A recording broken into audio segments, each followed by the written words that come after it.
Hello again and welcome back to my channel and my exceptionally busy workshop at the moment, which is still under construction, but I've got a million and one other things on the go at the moment. Just before I cut into the actual topic of today's video, let me just show you quickly around what's going on.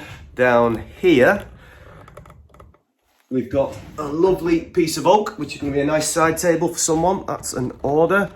Up around the back there, there's just a couple, but I've got a job lot of bottle lights, which is going to be going on sale just locally, unfortunately, not doing them nationally because of postage. Down the bottom here, I've got just planed two lovely slabs of oak that have got some little splits in them, but they're going to get the little resin treatment for some rather exceptionally large chopping boards. Let's come round here, got a little side gate for someone, and then just back here, I've got three little resin oak shelves for a customer, and this magnificent piece of English yew, which is going to be my biggest commission project, whatever you want to call it, to date. Customer's coming to have a look at it tomorrow. I've sent him some pictures, thinks it's magnificent. I got this delivered up from, I can't remember the name of them. I'll leave a link in the description. I know they're based down in Devon, but they shipped up to Liverpool for me. Fantastic, thank you. And what have we got? Oh, just back here, got some downpipe for the guttering, which I'm going to do this afternoon because the water butt's arrived. And a big thank you to the folk who gave me some feedback on my guttering video from last week. I have showed it on social media yesterday. I've put a little bit of a mesh over the top of it, hopefully to prevent leaves dropping in. I'll see how it goes. It's aesthetically not brilliant, but it's very functional. But the only people who see around the back of there is me anyway. I'm not that fussed. So, and it was only a few quid as well, so it wasn't like an expensive hedgehog thing or something. So I'm going to try that, see how it goes. Let's spin back round here. And again, yeah, thanks very much for your feedback on that one.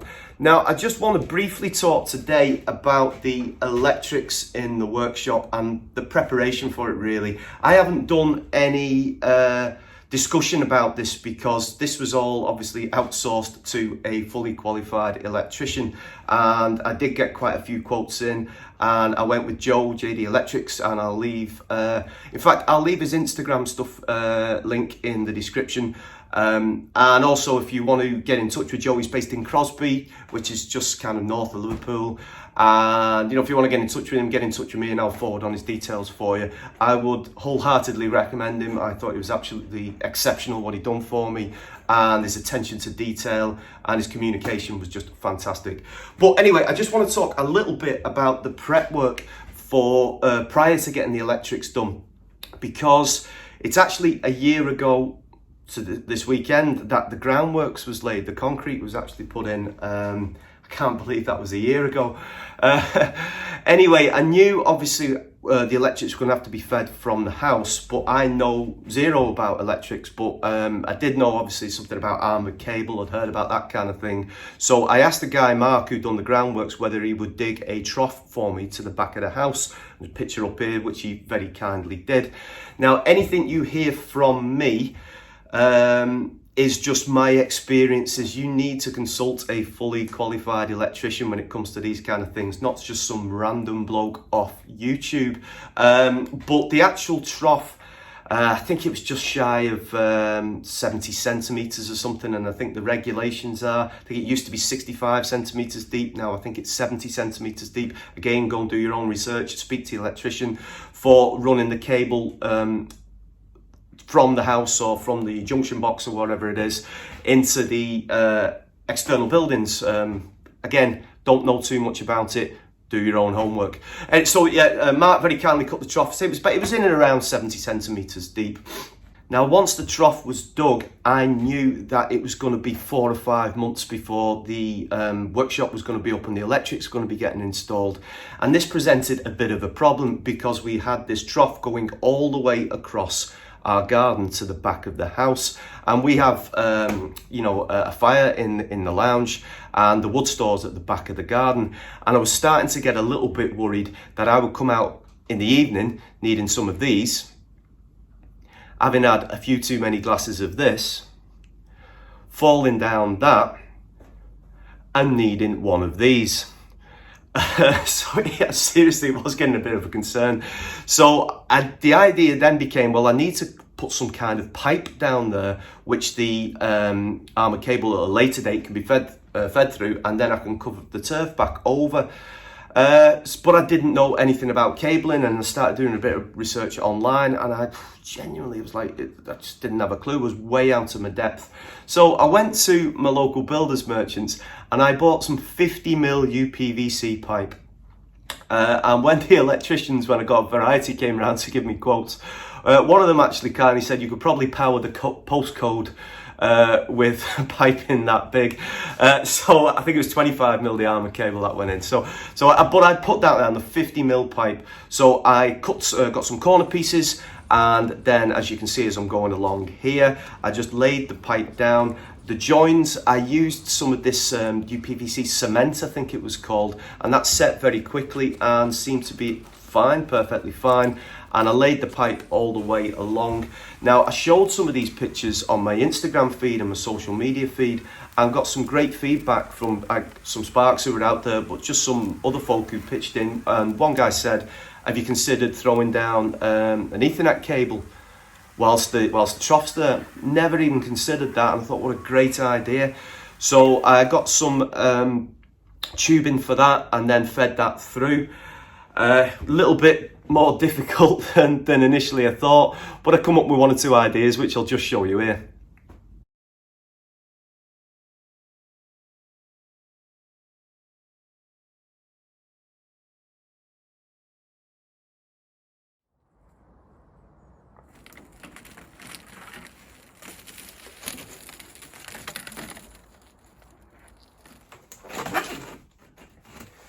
Might not be pretty, but it's working a treat.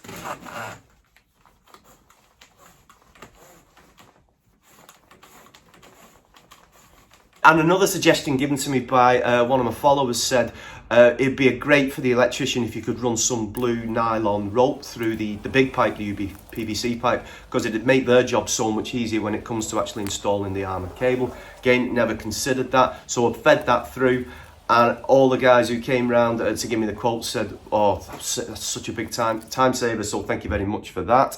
So yeah, I kind of done the best prep work I could, then I covered it back over. Yeah, one arm in a shovel, not the easiest job I've ever done in my life, but it worked out fine in the end. And the final thing, just before I covered the earth back over, someone again from Instagram said, run some yellow and black tape, some warning tape across the top, so if it was ever dug up at a future date for whatever reason, that when they get to that, builders would instantly know to stop digging, as there are some live cables or something similar down there. So again, thanks very much for all that help and tips you gave me. So that was really all I could do at that stage. And then it came to the part where I actually started to build the workshop. So, you know, the groundworks, you know, the base went down, the walls, etc. And it wasn't until I was more or less watertight that I started to get the quotes for the electrics. Now, again, I'll talk through what Joe taught me about, but the other electricians as well. I had, in essence, two options when it came to getting the electrics installed from the house to, you know, your workshop or your garden room. And one was to run it from what's called the ring main. I'm sure you guys will know, you folk will know out there what that means. I didn't. That's just basically where all the sockets run in your house. And they could run that from the lounge, which is down at the back of the house where the pipe comes up. He said the issue you kind of had with that, you kind of limited to 13 amp sockets, maximum really, because it could overpower the ring main and you could cut all the electrics down on your lower ground floor or whatever. Or the other alternative is to run it from the actual junction box itself. Now, our junction box, it's an old house, is underneath the stairs right in the heart of the house.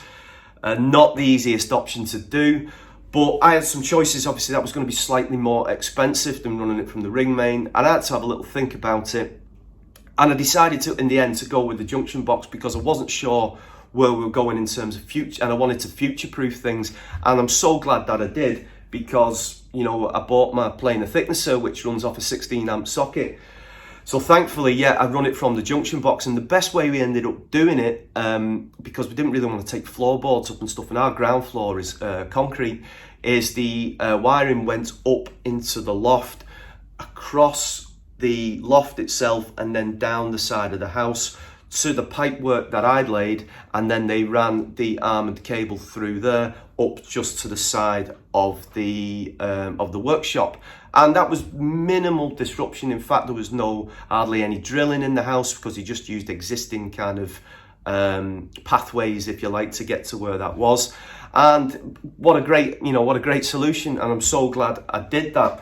Now, what we ended up with in here is, I'll talk you through very briefly the lighting and the sockets and stuff we've got, and maybe what I wish I might have had done if I'd have done it again. But overall, I'm really happy with what went on.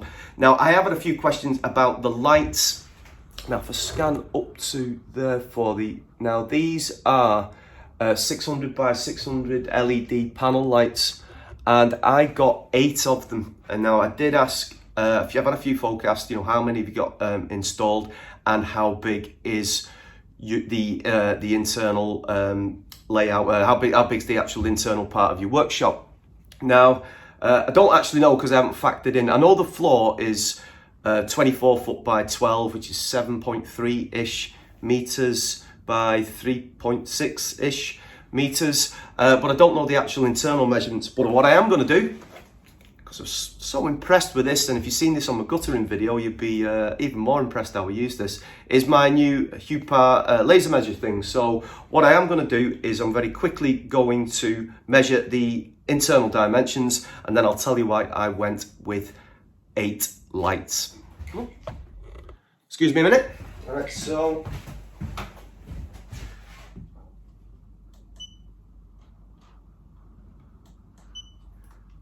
and I'll just do that again. So that's 7.144 meters, 7.144, and then width is, do it twice,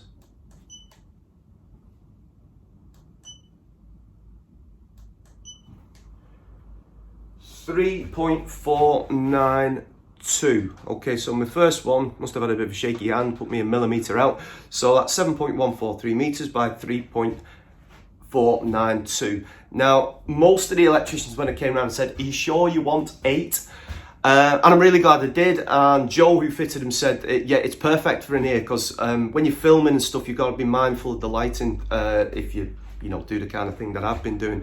But also, I love these panel lights. I've been in here, spend all day in here, and I don't suffer with the glare.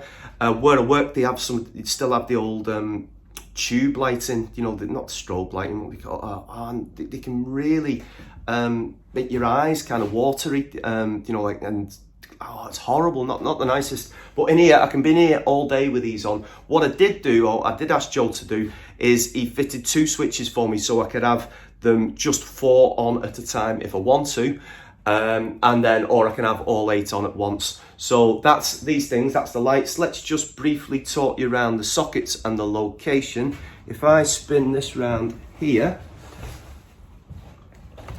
if you can see, yeah, so I've got the 2 sockets here. One goes up to my air filter, and the other is for me trend vacuum. I've got my Capex here, and I've got 2 more sockets here just underneath my tool wall. The light switches over there, okay, and then the work comes around. I've got 2 sockets over there and a master switch for all the electrics. And then on this side, I've got 1, 2, 3, and then over there, just hiding behind my dust extractor, I've got another 2 plus. See, just about hopefully see that there. I've got the 16 amp socket as well, which is for the planar thicknesser. So yeah, 8 double sockets on that side, 4 on this side. And the pipework goes to get from one side to the other. I don't know if you can see there, goes up, and he's attached it to the insulated roof panels there, and then it comes down this side here. So yeah, that's it really. Brilliant job. It took Joe, I think it was two and a half days, I think it was in total, something like that. And I'm really happy with the layout. Obviously, I haven't built my main workbench yet, so that's why the 8 doubles are over there. that'll come in really handy. What would I have done differently? I think, and I'm going to get in touch with Joe again, I probably would like some of the sockets to have the USB ports on them, because my little LED lights for my tool walls, they're USB powered, and I think it's wasting a socket really on them. Because I don't have them all the time, but it's, you know, like if you're plugging a socket in, then you inevitably need that socket for something else as well. So I probably would like to get a couple of USB ports put in, but I'm also going to get Joe back to get a light on for the outside, obviously into the winter now, so a light going out pointing towards you know, which activated as you walk in, you know, a infrared sensor one. So yeah, I think that's pretty much it. And the cable, the Ethernet cable, is attached over there. I haven't got the actual thing put back on yet, but I'm going to use that to get a Wi-Fi extender put in here. Yeah, and I think that's it really. The layout itself, again, I went with plastic, and someone said, "Oh, really, shouldn't you be getting metal in here because it's a workshop and you bang things on them?" It did boil down to costing, really, at the end. I think the initial idea was to get those kind of conduits going along where you could just kind of put sockets anywhere you want. But they do protrude quite a bit and would eat into your kind of wall space. But the way Joel's done it, I'm really happy with the layout of it. It's not kind of impacted the workshop in any way, and it looks really neat as well. You know, I'm really happy with that. So if you have got anything you want to ask me in regards to how, you know, the electrics and how I've had it done, then please get in touch via the comments or my social media links, which are also in the description. In terms of costing, it's something I'd rather not discuss in a public forum, because I don't think that's fair on Joe, because if you're working in any trade, you know about how the cost of any kind of materials has gone through the roof. And I got mine done earlier on in the summer. I know Joe, when he gave me the quote and to actually come in to do the work, it was about 6 weeks. And I know prices of things went up in that time, but he didn't pass that cost on to me, which is very good of him. But I know obviously his prices and stuff will have increased. But if you want a kind of a guide for what I paid, then please get in touch. You know, you can email me or, you know, via the social media stuff, and I'll have a little chat with you more in a private context, shall we say.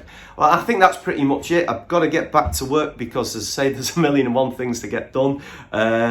Which I'm really happy about, keeping me busy, keeping my mind busy, and keeping me going. As ever, everyone, thanks very much for all your support. I've just gone past the 6,000 subscribers, which I don't have the words. I genuinely don't have the words. I'm so happy. It's a phenomenal achievement for me. I just, so many of you stuck around since the early days as well. I just can't thank you enough for that.